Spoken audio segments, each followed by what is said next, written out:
DA news plus के हमारे खास कार्यक्रम चर्चा है में आप सभी का स्वागत है। मैं बलबीर भारज आज आपको बताने जा रहा हूं उन बड़ी खबरों के बारे में जो आज लोगों के बीच चर्चा का मुद्दा बनी हुई है। आज की जो सबसे पहली बड़ी खबर है वह है वोट फॉर नोट, यानी वोटों के लिए पैसे बांटना। दरअसल महाराष्ट्र विधानसभा में आज 20 तारीख को मतदान होना है और उसके पहले यहां पर वोट बटोरने के लिए जबरदस्त रूप से पैसों का बंदरबाट हो रहा है, ऐसा कहा जा रहा है। और इस मामले में भाजपा के राष्ट्रीय महासचिव विनोद तावड़े पर पैसे बांटने का आरोप लगा है। वहीं दूसरी ओर महाराष्ट्र की बड़ी नेता सुप्रिया सुले और नाना पटोले पर भी ईडी ने छापेमारी कार्रवाई करते हुए 1 करोड़ रुपए कैश जब्त किया है। एक अन्य मामले में चुनाव आयोग ने सोमवार को एकनाथ शिंदे की शिवसेना से करीब 2 करोड़ रुपए जब्त किए, जो शिंदे प्रमुख जयंत साठे के नाम से एक होटल के कमरे से बरामद किया गया। तो आपको बता दें कि महाराष्ट्र का जो चुनाव है, इस बार जैसे खबरें निकल कर आ रही हैं, इससे पता चल रहा है कि यहाँ पर जबरदस्त रूप से चुनाव प्रचार के लिए, चुनाव में वोटों को रिझाने के लिए पैसों का खुलेआम उपयोग हो रहा है। हालांकि अभी तक ये आरोप हैं, सिद्ध किसी पर नहीं हुए हैं, लेकिन जो खबरें हैं वह कह रही हैं कि महाराष्ट्र में वोटों के लिए पैसों की बारिश हो रही है। महाराष्ट्र के साथ आज झारखंड के बारे में भी हम बात करेंगे, क्योंकि झारखंड में आज दूसरे चरण का चुनाव है। पहले चरण की मतदान हो चुका है, आज अंतिम चरण दूसरे चरण का मतदान यहां पर भी हुआ। सबसे पहले आज महाराष्ट्र के बारे में हम आपको बताते हैं कि कई दिग्गज नेताओं की प्रतिष्ठा यहां पर दांव पर लगी है। दूसरी तरफ झारखंड की जनता भी दूसरे चरण में वोट डाल रही है। यहां मुकाबला सत्तारूढ़ इंडिया ब्लॉक और एनडीए के बीच है।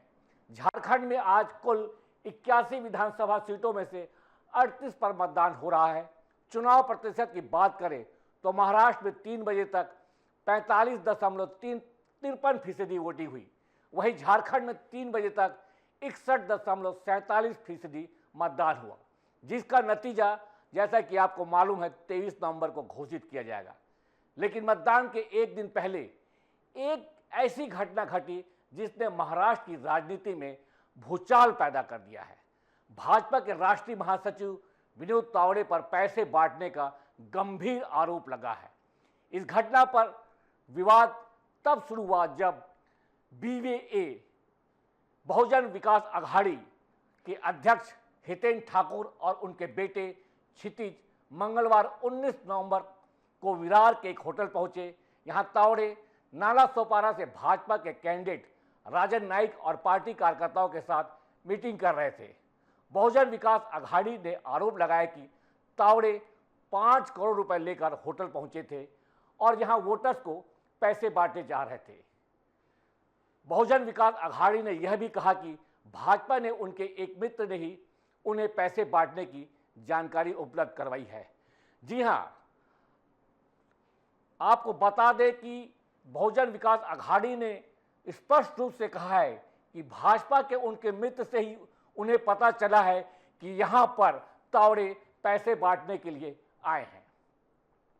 भाजपा द्वारा ही जानकारी उपलब्ध कराने की बात के बाद यहां पर जबरदस्त रूप से तहलका मच गया। अब बात करें कि ये आखिर हुआ कैसा, तो राजनीतिक हलकों में इसके कई मायने निकाले जा रहे हैं।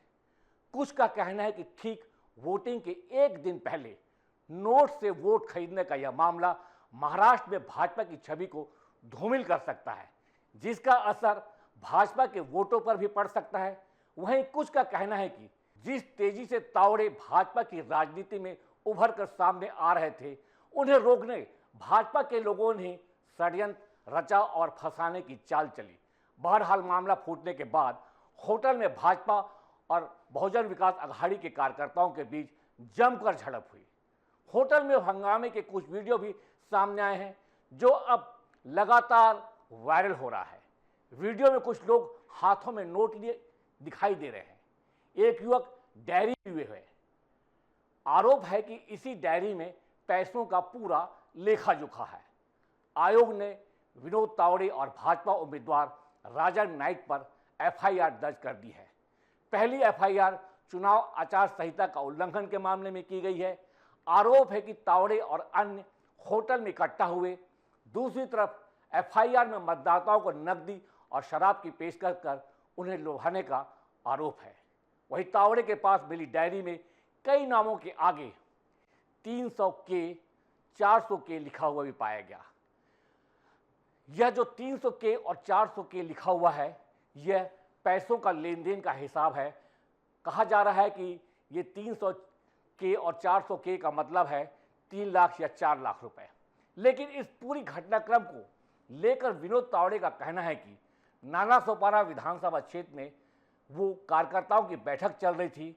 चुनाव के दिन की आचार संहिता की 12 बातें बताने के लिए वह वहां पहुंचे थे। जी हाँ, चुनाव आचार संहिता में आपको किन किन बातों का ध्यान रखना है, ऐसी 12 बातें बताने के लिए वह कार्यकर्ताओं के बैठक ले रहे थे और इस दौरान यह घटना घट गई। हमारी सामने वाली पार्टियों को लगा कि मैं वहां पैसे बांटने पहुंचा था। इन आरोप की चुनाव आयोग और पुलिस जांच करे। उन्होंने खुलेआम कहा तावड़े ने कि मैं यहां पर कोई पैसा नहीं बांट रहा था, मैं अपने कार्यकर्ताओं के साथ मिलने आया था और उन्हें समझाने आया था और चुनाव आयोग और पुलिस इस मामले की जांच कर सकती है। उन्होंने आगे कहा, मैं 40-60 साल से पार्टी में हूं, सभी मुझे जानते हैं। मैं भी चाहता हूं कि चुनाव आयोग को निष्पक्ष जांच करनी चाहिए। तावड़े पर लगे आरोप पर किसने क्या कहा, हम आपको बताते हैं। सबसे पहले राहुल गांधी ने क्या कहा, यह बताते हैं। राहुल गांधी ने सोशल मीडिया पर लिखा, मोदी जी, यह 5 करोड़ किसके सेफ से निकाला है? जनता का पैसा लूटकर आपको किसने टेम्पो में भेजा है? वही शिवसेना उद्धव गुट के सांसद संजय राउत ने कहा, विनोद तावड़े पर गृह विभाग ने नजर रखी थी। भाजपा के कुछ लोग आज खुश होंगे, ये साजिश तो नहीं है। भविष्य में तावड़े बड़े नेता ना हो इसलिए यह किया गया, ऐसा उनका सरासर आरोप था। और उन्होंने कहा, मेरे पास 18 लोगों के नाम हैं जो पैसा बांट रहे हैं, लेकिन विनोद तावड़े खुद पैसा बांट रहे हैं। यह आश्चर्य की बात है, क्योंकि इतने बड़े नेता खुद होकर पैसा बांटे, यह संभव नहीं है। यह पचने वाली बात नहीं है। इसी को लेकर संजय ने यह सब बात कही। अब आपको बता दें कि आपके सांसद संजय सिंह ने क्या कहा। अडानी करोड़ रुपए में, जी हां, संजय सिंह ने कहा, अडानी करोड़ रुपए में एमएलए खरीदकर महाराष्ट्र की सरकार गिराता है।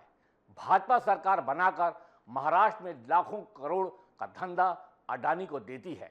इसके बाद वो अडानी को काले धन से चुनाव लड़वाता है। जी हां, इसके बाद अडानी के काले धन से चुनाव लड़ती है भाजपा। कहना था, भाजपा नेता के हाथ में ये नोट की गड्डियां अडानी की हैं। भाजपा महाराष्ट्र को अडानी राष्ट्र बनाना चाहती है। वहीं दूसरी ओर महाराष्ट्र के चर्चित बिटकॉइन स्कैम की जांच कर रहे ईडी ने बुधवार को राजधानी रायपुर की आम्रपाली सोसाइटी में रहने वाले एक कारोबारी पर छापेमारी की कार्रवाई की। आपको बता दें, छापेमारी से पहले भाजपा के प्रवक्ता सुधांशु त्रिवेदी ने बिटकॉइन मामले में सुप्रिया सुले पर तीखा हमला किया था। जी हां, सुप्रिया सुले जो हैं शरद पवार की बेटी हैं और राकपा शरद पवार की प्रत्याशी हैं। तो सुप्रिया सुले पर तीखा हमला किया। बहरहाल महाराष्ट्र से ईडी के तकरीबन दर्जन भर अफसरों की टीम सुबह रायपुर पहुंची और आम्रपाली सोसाइटी के एक मकान पर छापामार कार्रवाई की और लैपटॉप तथा कुछ पेन ड्राइव अपने कब्जे में लिए। इस बारे में ईडी की ओर से अधिकृत बयान नहीं आया है।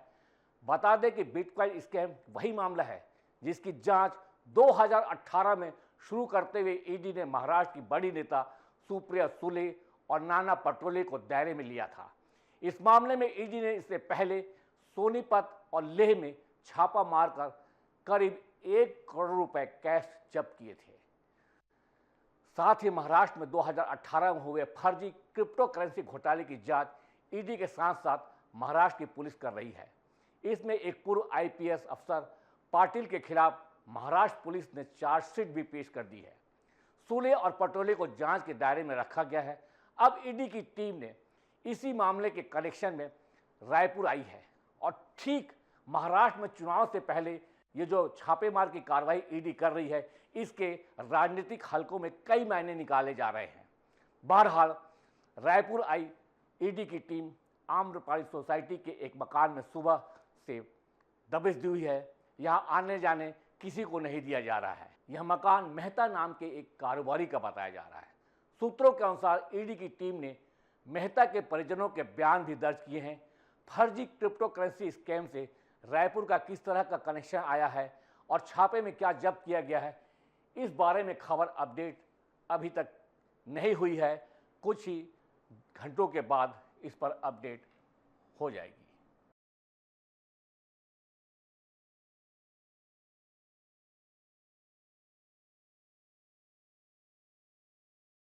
अब अगली जो बड़ी खबर है वह राजधानी रायपुर सहित पूरे छत्तीसगढ़ में बढ़ते अपराधों को लेकर है।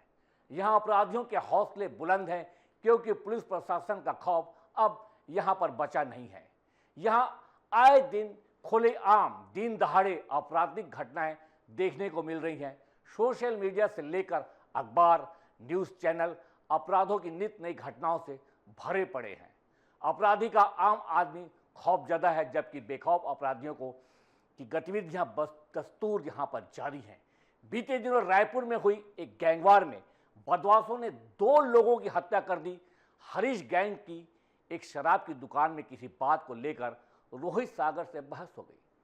देखते ही देखते बहस विवाद में इतनी बढ़ गई कि हरीश और उसके साथियों ने रोहित सागर को सरेआम चाकू से गोद कर मार डाला। इस घटना के बाद मृतक के परिजनों और क्षेत्र के लोगों का गुस्सा फूट पड़ा, जिसके बाद शाम रायपुर बलौदाबाजार नेशनल हाईवे पर स्थित आमा सिवनी में लोगों ने चक्का जाम कर दिया। आक्रोशित जनता थाना प्रभारी को निलंबित करने और क्षेत्र से शराब की दुकान को हटाने की मांग पर अड़ गई। पुलिस ने बड़ी मशक्कत के बाद सड़क का जाम खुलवाया। वहीं पुलिस ने डबल मर्डर मामले में अब तक आरोप के आधार पर 11 लोगों को गिरफ्तार किया है। आपको बता दें कि रायपुर की जनता रोज हो रही हत्या, चाकूबाजी, मारपीट, चोरी, साइबर ठगी जैसे अपराधों से त्रस्त है। पर दूसरी तरफ पुलिस की माने तो आश्चर्यजनक रूप से पिछले वर्ष की तुलना में इस वर्ष अक्टूबर-नवंबर में करीब 7% अपराध कम हुए हैं। बड़ा ही आश्चर्य है, लेकिन पुलिस जो आंकड़े पेश कर रही है उसकी अगर माने तो अपराध में 7% की कमी आई है। पुलिस का दावा है कि अपराधों में कमी की मुख्य वजह उनके द्वारा छेड़े गए अभियान नशे से निजात का सफलता से संचालन करना है। दावे के अनुसार निजात अभियान के कारण मारपीट में 5%, हत्या के प्रयास में 22%, चाकूबाजी में 31%, छेड़छाड़ में 23%, मारपीट चोरी में करीब 5% की कमी आई है। वहीं एनडीपीएस और आबकारी में ताबड़तोड़ कार्रवाई में कुल 3,157 प्रकरणों में 3,241 व्यक्ति गिरफ्तार किए गए हैं, जिसमें से गैर जमानती प्रकरणों में 378 आरोपी जेल भेजे जा चुके हैं। इन्हीं कार्रवाइयों में से 6,176 लीटर शराब भी जब्त की गई। अब हम आपको बताते हैं कि जनवरी 2024 से अगस्त 2024 तक के 8 महीनों के आंकड़े के बारे में। इस दौरान रायपुर सहित प्रदेश में हत्या के 50, हत्या के प्रयास 57, डकैती के 2, डकैती के प्रयास के 2 मामले दर्ज हुए थे। इसी अवधि में चोरी के 2262, धोखाधड़ी के 132, नकबजनी के 358 और यौन उत्पीड़न के 16 मामले सामने आए थे। सड़क हादसों में मौत के आंकड़े भी चिंताजनक है, जिनमें 412 लोगों की जान जा चुकी है। ये आंकड़े इस बात का सबूत है कि रायपुर और उसके आसपास के इलाकों में सुरक्षा व्यवस्था में सुधार की तत्काल आवश्यकता है। आपराधिक घटनाओं को लेकर राजधानी रायपुर सहित छत्तीसगढ़ की जनता में काफ़ी आक्रोश है। कांग्रेस इस मामले में भाजपा पर हमलावार है। आपको बताते हैं कि कांग्रेस और भाजपा के नेताओं ने बढ़ रहे अपराधों को लेकर अपनी क्या प्रतिक्रियाएं दी हैं। आइए आपको सुनाते हैं नेताओं ने क्या कुछ कहा। भाजपा की सरकार अपराधियों पर नियंत्रण नहीं कर पा रही है। कानून का भय अपराधियों के ऊपर से समाप्त हो गया है। आए दिन प्रदेश में बलात्कार, गैंगरेप, हत्या, अपहरण, गोलीबारी की घटनाएं हो रही है। मुख्यमंत्री का गिरिडीह जिला जसपुर में एक बालिका के साथ गैंगरेप हो जाता है। राजधानी रायपुर में एक हफ्ते के भीतर हत्या और गैंगरेप की घटना हो रही है। और जब डीजीपी ही बैठक में ये कहे कि पुलिस वसूली एजेंट की तरह काम कर रही है, इससे समझ सकते हैं कि प्रदेश में क्या हालात हैं। गृह मंत्री सिर्फ हवाई बयान देते हैं। अपराधियों को नियंत्रण करने की दिशा में सरकार पूरी तरीके से असफल हो गई है। पूरे प्रदेश में जनता के मन में भय उत्पन्न है। लोग घर से बाहर निकलने में डर रहे हैं। दोनों चीज़ें इसके अंदर, पुलिस के जूते का वजन दिखना चाहिए। अपराधियों पे अंकुश रखें, शायद सरकार का स्पष्ट निर्देश है और उसको लेकर शायद सरकार ने हमेशा वरिष्ठ कप्तान तक को इसमें पनिशमेंट दिया है। जहाँ तक शहर की कुछ समस्या है, शहर बड़ा है, फिर भी जागरूकता के साथ में अगर इस प्रकार के कृत्य कोई भी करता है, चाहे कोई समाज, कोई राजनीतिक पार्टी हो, कोई भी हो, जो कानून को अपने हाथ में लेगा, सरकार उससे उस तथ्य पर से निपट रही हो, निपटेगी। आज की चर्चा में बस इतना ही। जन सरोकार से जुड़े हुए मुद्दों पर कल एक नई चर्चा लेकर आपके सामने फिर उपस्थित होंगे। तब तक के लिए दीजिए आज्ञा। नमस्कार।